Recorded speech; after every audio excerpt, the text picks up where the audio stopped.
Sometimes we say that the teachings of Jesus aren't really practical in the world that we live in today. They wouldn't really work in our type of nation or world that we live in now.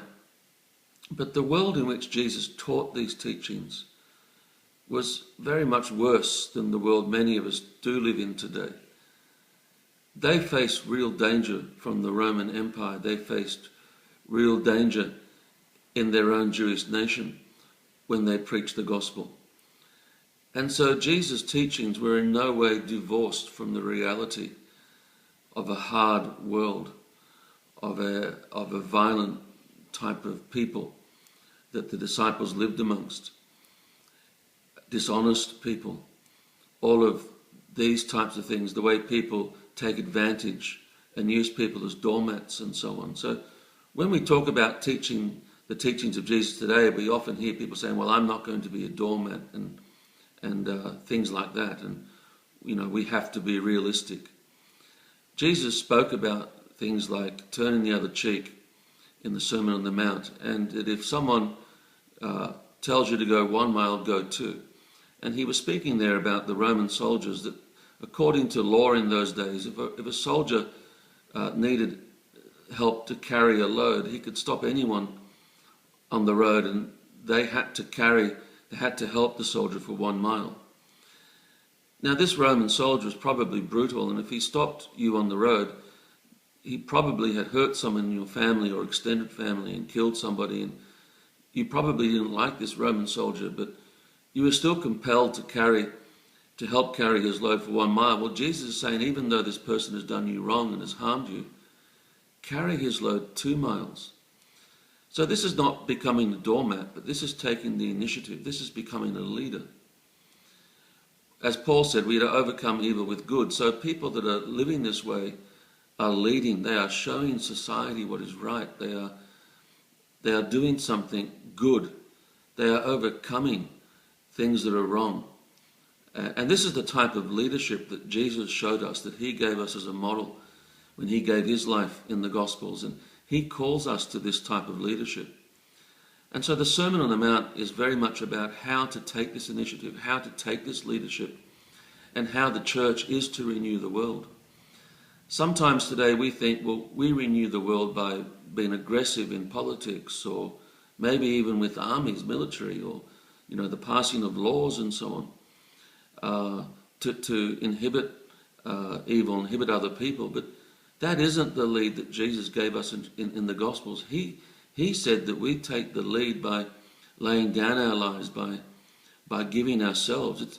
It's very easy to try to change society, using strength and in a harsh sort of a way, but to give of our own lives and change society that way, that takes the cross, that takes personal sacrifice.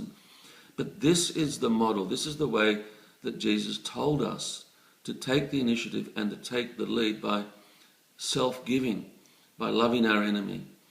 And he said, if someone sues you for your coat, give him your shirt also. Now this sounds very unrealistic, and many times we have said, well, he can't be speaking literally here. He must be talking, spiritually, loving our enemies while we shoot them in battle, or while we go to court with them. We can still go to court, but it's a hard attitude Jesus is speaking about here.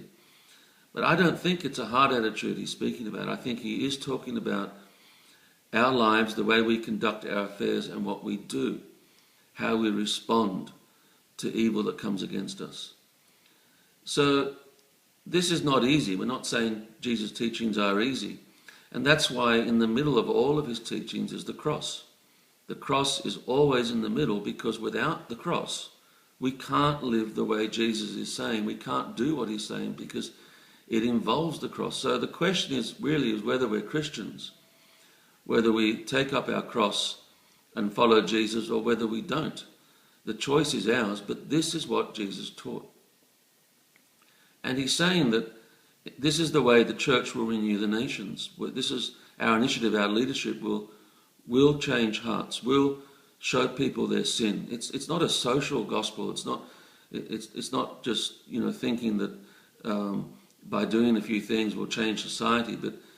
But when we do what Jesus said, people's sin is the Holy Spirit shows people their sin, and there can come transformation into people's lives. Even if people's lives are not changed, we still have to follow Jesus. We're still his disciples. We still have to do what's right, whether it changes our society, whether it works in a pragmatic sense or not, is not the point. This is what's right. This is what Jesus is, what he calls us to.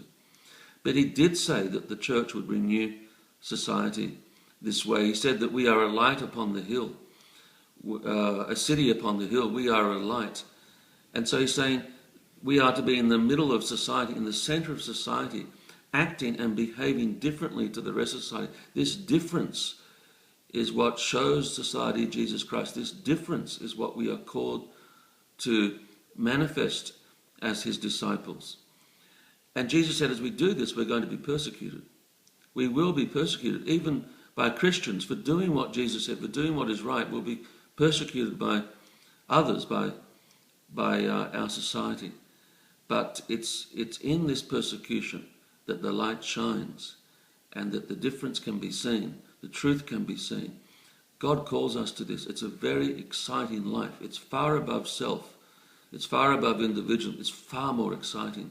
It's a real blessing to be involved in this.